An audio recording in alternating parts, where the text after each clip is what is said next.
तो hey guys, कैसे हो आप सभी। आई होप आप सभी अच्छे होंगे, सभी एकदम मौज मस्त हो गए। गाइस, एपिसोड को स्टार्ट करने से पहले मैं आप लोगों से एक छोटी सी रिक्वेस्ट करना चाहूंगा कि जिसने भी अभी तक चैनल को सब्सक्राइब नहीं कर रखा है, प्लीज चैनल को सब्सक्राइब करके बेल आइकन को ऑल पे सेट कर लीजिए, जिससे मेरे न्यू एपिसोड न्यू अपडेट्स का नोटिफिकेशन आप लोगों को पहले से पहले मिलता रहेगा गाइस।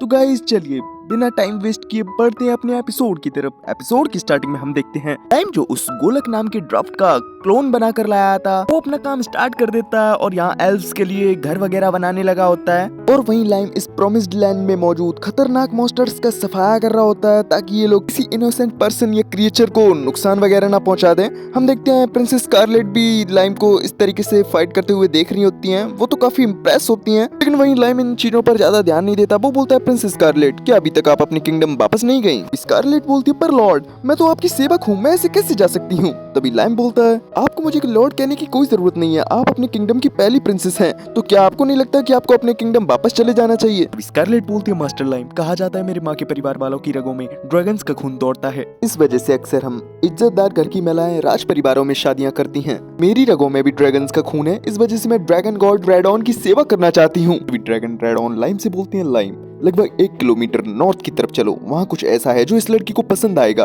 हम देखते हैं लाइम भी ड्रैगन रेडॉन की इस बात को प्रिंसेस स्कारलेट को बता डालता है, जिस वजह से तो प्रिंसेस स्कारलेट भी लाइम के साथ चलने के लिए खुशी खुशी मान जाती हैं। अगले सीन में हम देखते हैं वो दोनों ही ड्रैगन रेडॉन की बताई हुई जगह पर आ चुके होते हैं। उन लोगों को अपने सामने एक केव दिखने को मिलती है, जिसके बाहर एक काफी बड़ा सा गेट लगा हुआ होता है, लेकिन ड्रैगन रेडॉन अपनी पावर्स का यूज करते हुए उस गेट को खोल देते हैं और हम देखते हैं वो दोनों भी अंदर आ चुके होते हैं। जैसे वो लोग अंदर आते हैं, अंदर देखते हैं वो लोग काफी सारे फॉर्मेशन से घिरे हुए एक ब्लैक ड्रैगन को। वो लोग तो काफी ज्यादा हैरान होते हैं। तभी हम देखते हैं वो ब्लैक ड्रैगन को भी होश आ जाता है, वो अपनी आंखें खोल लेता है, जिसका प्रेशर तो सच में काफी ज्यादा खतरनाक होता है। ये लोग भी थोड़े पीछे हट जाते हैं।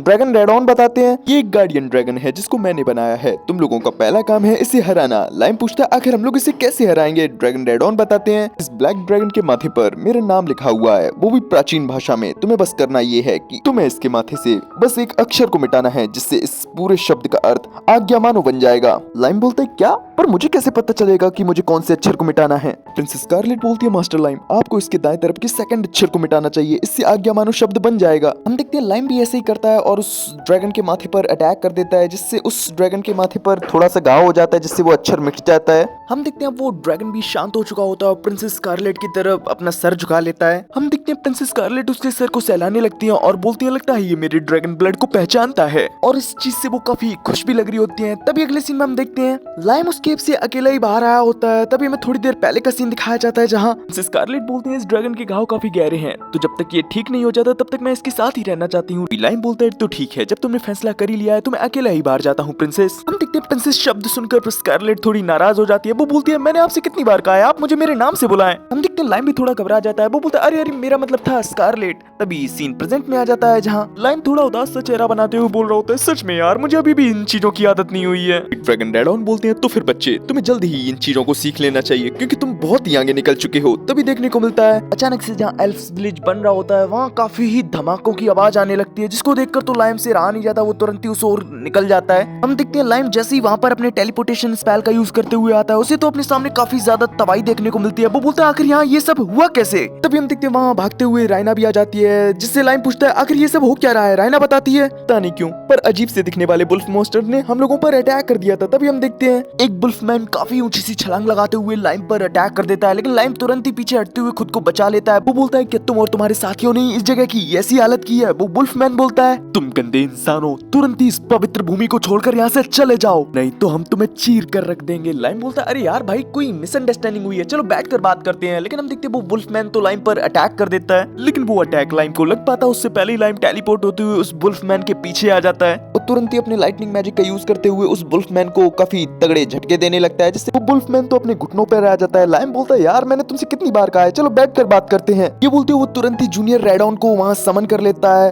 वो वुल्फमैन तो उसे देखकर काफी ज्यादा हैरान होता है। वो बोलता है, क्या जूनियर मास्टर? लाइम बोलता है, अच्छा तुम्हें सही समझा था, तुम लोग भी ड्रैगन रेडॉन की संरक्षण में हो और यहाँ से बुरे पर्सन्स को भगाते हो। वो वुल्फमैन बोलता है हाँ आपने सही कहा। तभी लाइम बोलता है तो फिर ध्यान से सुनो, ये एल्व्स भी तुम लोगों की तरह ही ड्रैगन रेडॉन की संरक्षण में हैं और अब से तुम लोगों के साथ ही रहेंगी। तभी वो वुल्फमैन बोलता है क्या ये लोग भी ड्रैगन गॉड की संरक्षण में है? मुझे माफ कर दीजिएगा, मैंने बिना सोचे समझे ये अटैक कर दिया। राइना बोलती है तुम्हें इसकी चिंता करने की कोई जरूरत नहीं, हम सभी ही ड्रैगन रेडॉन की संरक्षण में हैं। ओ मुझे याद आया, तुम लोगों को भी मास्टर लाइम रेडॉन के साथ कॉन्ट्रैक्ट बना लेना चाहिए, जिससे तुम लोग भी हम लोगों की तरह इवॉल्व हो जाओगे और इस जगह की और खुद की रक्षा कर पाओगे। लाइम को देखते हैं जो कि सोच रहा होता है क्या लाइम रेडॉन, भाई तुम लोगों ने मेरा नामकरण कब कर दिया? तभी वो वुल्फमैन बोलता है ठीक है मास्टर लाइम, हम लोग भी आपके साथ कॉन्ट्रैक्ट बनाना चाहते हैं अगर आपको इससे कोई प्रॉब्लम ना हो। तभी लाइम बोलता है तो ठीक है, मैं भी तुम लोगों के साथ कॉन्ट्रैक्ट बनाऊंगा क्योंकि तुमने ड्रैगन गॉड रेडॉन के लिए अपनी वफादारी दिखाई है। ये बोलते वो उस वुल्फमैन के साथ फैमिलियर कॉन्ट्रैक्ट करने लगता है और उसको क्रिस नाम देता है। हम देखते हैं जैसे ही कॉन्ट्रैक्ट कंप्लीट होता है वो वुल्फमैन तो यार एक लड़की निकलती है। लाइम बोलता है यार तुम तो एक लड़की हो।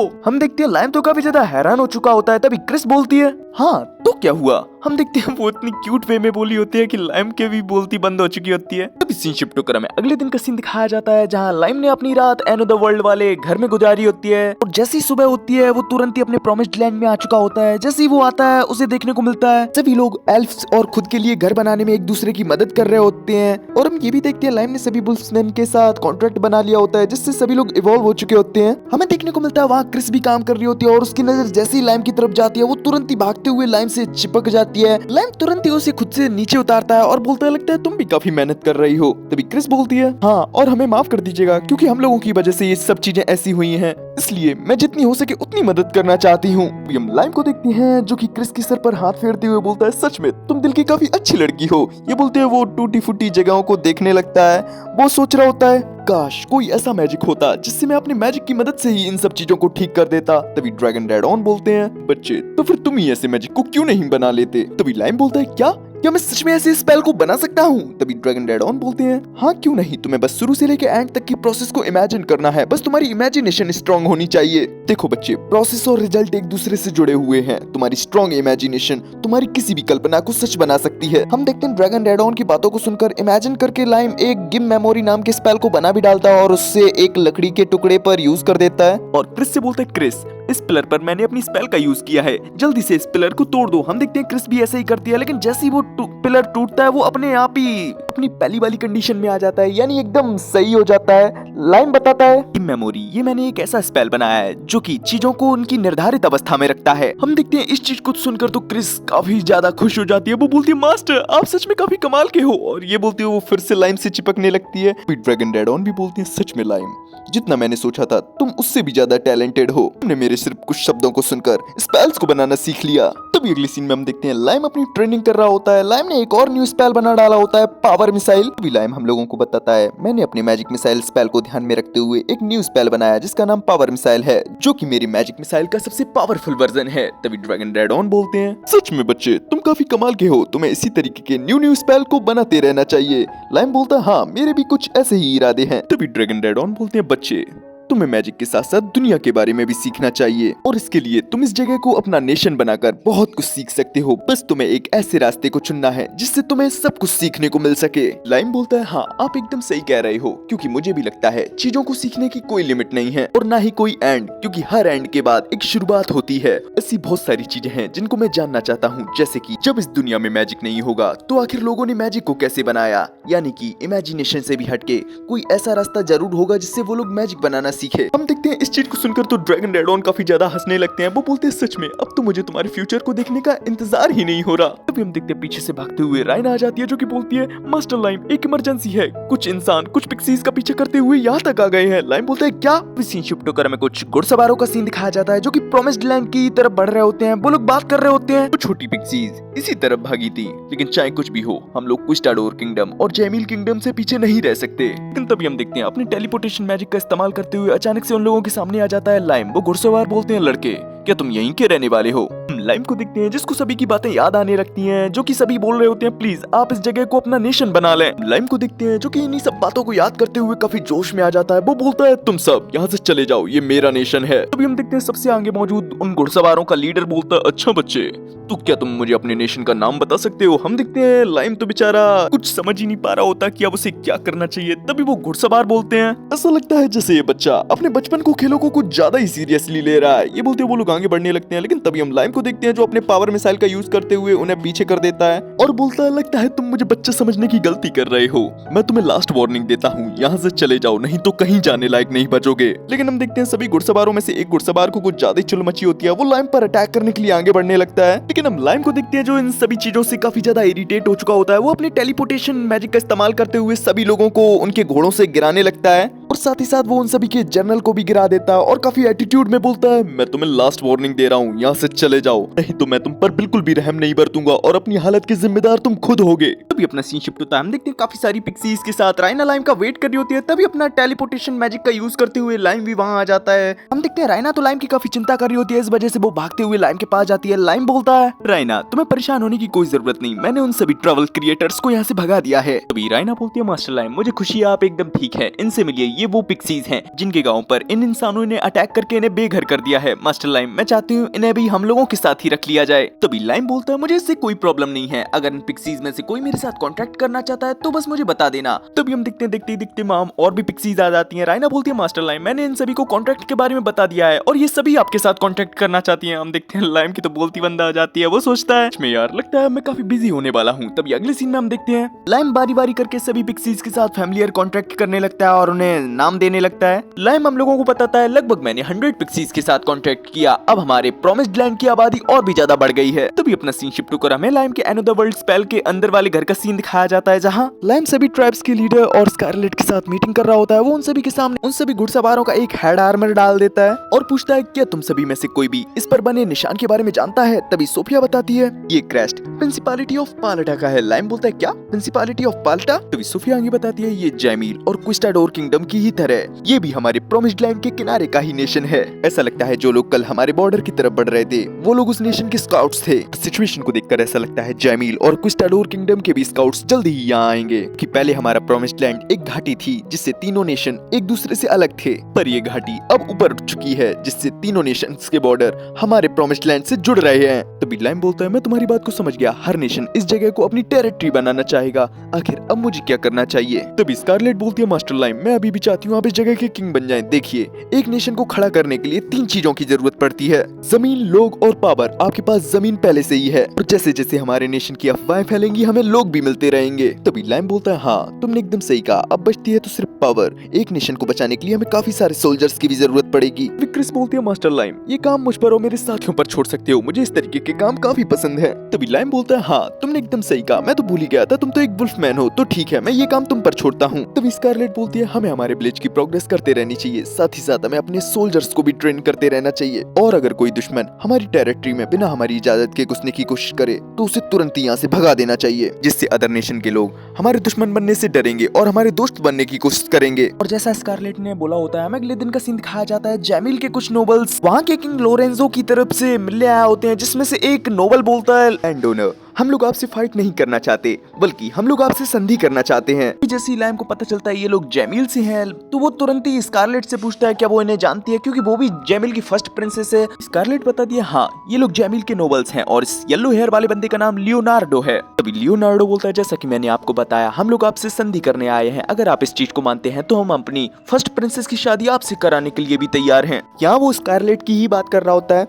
लाइम को देखते हैं जिसको तो दाल में कुछ काला लग रहा होता है, उसे तुरंत ही जेम्स की बात याद आने लगती है जिसने कहा होता है कि जैमिल किंगडम की स्थापना एक ऐसे पर्सन ने की थी जिसकी बॉडी में एक ड्रैगन मौजूद था। लाइम को देखते हैं जो कि सोचने लगता है, प्रिंसेस स्कारलेट की भी रगों में ड्रैगन्स का खून दौड़ता है, मुझे लगता है इन लोगों के लिए ये जमीन कुछ ज्यादा ही खास है। लाइम बोलता है, मिस्टर लियोनार्डो क्या आपने कभी प्रिंसेस स्कारलेट को देखा है? हम देखते हैं लियोनार्डो तो इस चीज से थोड़ा हैरान हो जाता है। वो बोलता है, आप ये कैसी बात कर रहे हैं, मैंने उन्हें कई बार देखा है, लगता है आपको राजनीति की समझ नहीं है। तभी लाइम सोचता है, यानी कि इस बंदे ने ये प्रस्ताव तब रखा जबकि वो जानता है प्रिंसेस स्कारलेट इसके सामने ही है। वैसे अभी की हमारी सिचुएशन देखी जाए तो ये प्रस्ताव इतना भी बुरा नहीं है, लेकिन आखिर मुझे करना क्या चाहिए? तभी हम देखते हैं वो खड़े खड़े एक और न्यू स्पेल बना डालता है जो कि एक टेलीपैथी स्पेल होता है। तुरंत ही स्कारलेट से माइंड टू माइंड बात करने लगता है। स्कारलेट तो इस चीज से हैरान होती है, वो बोलती है, मास्टर क्या ये आप हैं? तभी लाइम बोलता है, हाँ तुम्हें इस मैरिज के बारे में क्या लगता है? स्कारलेट बोलती है, मैं इन लोगों के इरादे सही तरीके से समझ तो नहीं पा रही, लेकिन अगर हम लोगों की शादी हो जाती है तो कम से कम हमें आधे साल का तो समय मिल ही जाएगा। हम देखते हैं स्कारलेट की बातों से लाइम को एक बढ़िया सा आइडिया आ जाता है। वो तुरंत ही बोलता है, मिस्टर लियोनार्डो, मुझे इस मैरिज प्रपोजल से कोई एतराज नहीं है, बस मुझे 1 साल का समय चाहिए। जैसा कि अभी आप देख सकते हैं ये जगह अभी इतनी भी डेवलप नहीं है,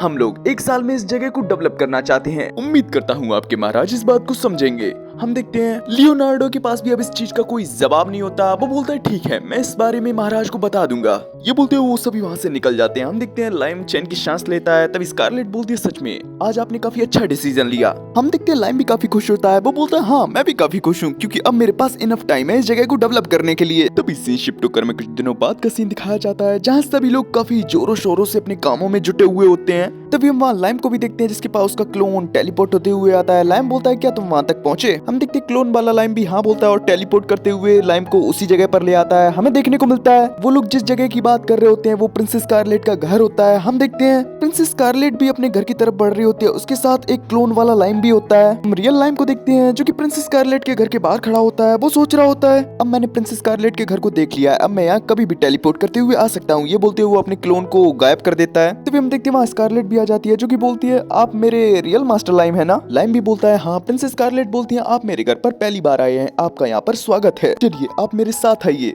मैं आपके लिए चाय नाश्ता का बंदोबस्त करती हूँ। हम देखते हैं वो दोनों अंदर जा ही रहे होते हैं। तभी लाइम को ड्रैगन रेडॉन की प्रेजेंस महसूस होती है। लाइम बोलता है, क्या ये ड्रैगन रेडॉन की पावर है? लेकिन वो तो मेरे अंदर है, आखिर इस जगह से उनकी पावर महसूस कैसे हो रही है मुझे? तभी लाइम स्कारलेट से पूछता है, स्कारलेट क्या यहाँ कुछ ऐसा है जो कि ड्रैगन रेडॉन से रिलेट करता है? हम देखते हैं प्रिंसेस स्कारलेट भी हाँ बोलते हुए लाइम को एक स्टोन से बने हुए ड्रैगन रेडॉन के पास लेके आती हैं। बताती हैं, ये मेटल से बने हुए हमारे ड्रैगन गॉड रेडॉन की मूर्ति हमारे पास पीढ़ियों से मौजूद है। तभी ड्रैगन रेडॉन लाइम से बोलते हैं, मुझे सच में काफी हैरानी हो रही है, ये अब तक मौजूद है लाइम, इस पर ऑल क्लियर का यूज करो। हम देखते हैं लाइम भी ऐसा ही करता है और जैसे ही वो ऐसा करता है वो मेटल की मूर्ति आर्मर में कन्वर्ट होते हुए स्कारलेट से अटैच हो जाती है। हम देखते हैं स्कारलेट तो काफी ज्यादा खुश हो जाती है। वो इस आर्मर को टेस्ट करने के लिए अपने एक स्पेल का यूज करती है। उसे देखने को मिलता है वो तो ड्रैगन रेडॉन की पावर का यूज कर पा रही होती है, लेकिन हमें देखने को मिलता है स्कारलेट का इस अटैक में पूरा ही मैजिक कंज्यूम हो चुका होता है। वो तो काफी थक जाती है, वो घुटनों के बल बैठ जाती है। फिर ड्रैगन रेडॉन बताते हैं, ये मेटल की मूर्ति एक बैटल आर्मर है जिसको मेरी शक्तियों द्वारा बनाया गया है। इसको यूज करने वाला पर्सन अपनी मैजिक पावर को खर्च करते हुए मेरी एबिलिटीज का यूज कर सकता है। तभी लाइम बोलते हैं, क्या इस वजह से ही प्रिंसेस स्कारलेट तुम्हारी एबिलिटीज का यूज कर पाई? हम देखते हैं प्रिंसेस स्कारलेट सिर्फ लाइम की बात को सुन पा रही होती है, लेकिन उन्हें भी पता चल चुका होता है कि वो ड्रैगन रेडॉन की पावर का यूज कर रही थी अभी। तभी लाइम पूछता है, पर तुम्हारे एक ही स्पेल को यूज करने की वजह से तो प्रिंसेस स्कारलेट की हालत ही खराब हो गई है। तभी ड्रैगन रेडॉन बोलते हैं, हाँ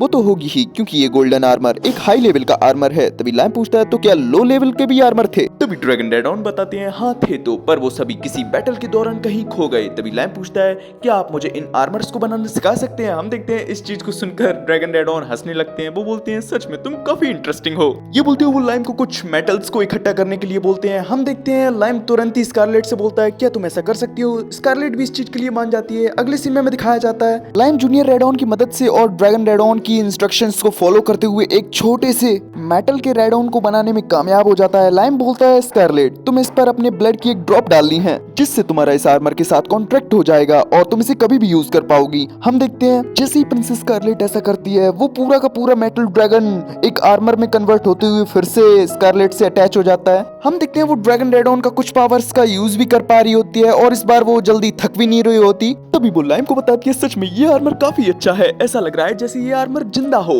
और मुझे प्रोटेक्ट कर रहा हो। तभी ड्रैगन रेडॉन लाइम को बताते हैं, अक्सर हाई लेवल के मैजिक आर्टिफैक्ट जिंदा क्रिएचर्स की तरह लगते हैं। हम देखते हैं जैसे ही लाइम जिंदा क्रिएचर्स सुनता है वो तुरंत ही उस आर्मर के साथ कॉन्ट्रैक्ट करने लगता है और उसका नाम एरिस रख देता है। हम देखते हैं जैसे ये सब होता है स्कारलेट बताती है, अब उसका आर्मर और भी ज्यादा हल्का और स्ट्रॉन्ग लग रहा है। हम देखते हैं इस बारे में तो ड्रैगन रेडॉन को भी नहीं पता होता। वो बोलते हैं, सच में मुझे नहीं लगा था कि हम लोग एक आर्मर के साथ कॉन्ट्रैक्ट भी बना सकते हैं। मैंने भी अपने लिए एक ऐसा ही कुछ बनाया था, पर मुझे नहीं लगा था कि हम लोग उसके साथ कॉन्ट्रैक्ट कर सकते हैं। लाइम बोलता है, क्या आप गार्डियन ब्लैक ड्रैगन की बात कर रहे हैं? ड्रैगन रेडॉन बोलते हैं, हाँ उसे मैंने अपने पर्सनल यूज के लिए बनाया था। तभी लाइम बोलता है, अच्छा समझ गया, लगता है ये 3 ड्रैगन्स की वॉर के लिए आपने बनाया था। हम देखते हैं इस चीज से ड्रैगन रेडॉन कुछ भी उत्तर नहीं देते। लाइम बोलता है, तो क्या मैं उसका यूज अपने लिए कर सकता हूँ? ड्रैगन रेडॉन बोलते हैं, कोशिश कर सकते हो। तभी हमारा सीन शिफ्ट होता है। हम देखते हैं लाइम टेलीपोर्ट करते हुए उस ब्लैक ड्रैगन के सामने आ चुका होता है और तुरंत ही बिना टाइम वेस्ट किए अपनी ब्लड की एक ड्रॉप उस ड्रैगन के ऊपर डालते हुए उसके साथ कॉन्ट्रैक्ट बना लेता है। हम देखते हैं जैसे ये चीज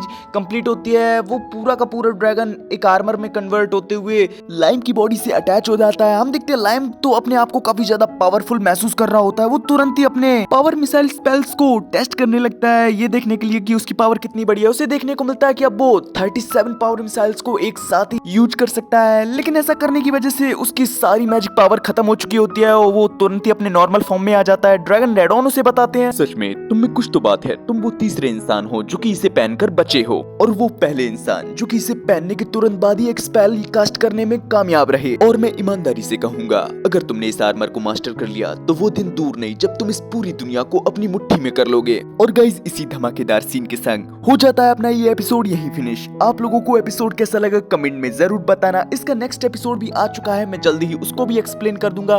तो जो भी चैनल पर नया हो प्लीज चैनल को सब्सक्राइब करके बेल आइकन को ऑल पे सेट कर लीजिए, जिससे मेरे न्यू एपिसोड न्यू अपडेट्स का नोटिफिकेशन आप लोगों को पहले से पहले मिलता रहे। गाइस चलिए मिलता हूँ आप लोगों से नेक्स्ट एपिसोड में, तब तक के लिए बाय बाय, सायोनारा, ख्याल रखिए अपना और अपनों का।